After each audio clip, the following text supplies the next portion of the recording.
है।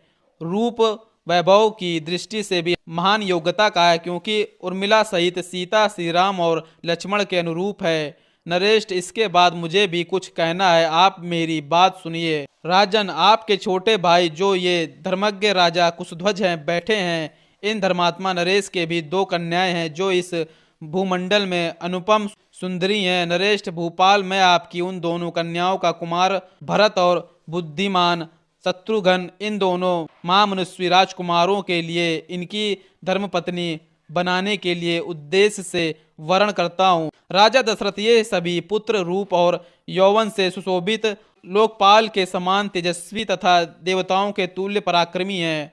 राजेंद्र, इन दोनों भाइयों भरत और शत्रुघ्न को भी कन्यादान करके आप इस समस्त इक्ष्वाकु कुल को अपने संबंध से बांध लीजिए। आप पूर्ण कर्मा पुरुष हैं, आपके चित्त में व्यग्रता नहीं आनी चाहिए, अथवा अर्थात आप ये सोचकर व्यग्र ना हो कि ऐसे महान सम्राट के साथ मैं एक ही समय 4 वैवाहिक संबंधों का निर्वाह कैसे कर सकता हूँ। वशिष्ठ जी की सम्मति के अनुसार विश्वामित्र जी का ये वचन सुनकर उस समय राजा जनक ने हाथ जोड़कर उन दोनों मुनिवरों से कहा, मुनि पुंगवों, मैं अपने इस कुल को धन्य मानता हूँ जिसे आप दोनों इक्ष्वाकु वंशों के योग्य समझकर इसके साथ संबंध जोड़ने के लिए स्वयं आज्ञा दे रहे हैं। आपका कल्याण हो, आप जैसा कहते हैं ऐसा ही हो। ये सदा साथ रहने वाले दोनों भाई भरत और शत्रुघ्न कुशध्वज की इन दोनों कन्याओं में से एक एक को अपनी अपनी धर्मपत्नी के रूप में ग्रहण करें।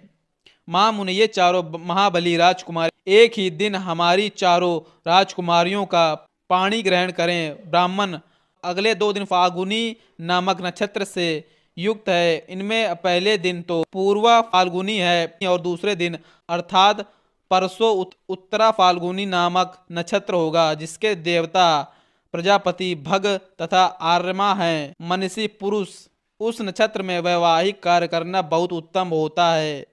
इस प्रकार सौम्य मनोहर वचन कहकर राजा जनक उठकर खड़े हो गए और उन दोनों मुनिवरों से हाथ जोड़कर बोले, आप लोगों ने कन्यादान का विवाह निश्चय करके मेरे लिए महान धर्म का संपादन कर दिया। मैं आप दोनों का शिष्य हूँ। मुनिवरों, इन श्रेष्ठ आसन पर आप दोनों विराजमान हो। आपके लिए जैसा राजा दशरथ की अयोध्या है, वैसे ये मेरी मिथिलापुरी भी है। आपका इस पर पूरा अधिकार है, इसमें संदेह नहीं है कि अतः आप हमें यथा योग्य आज्ञा प्रदान करते रहें।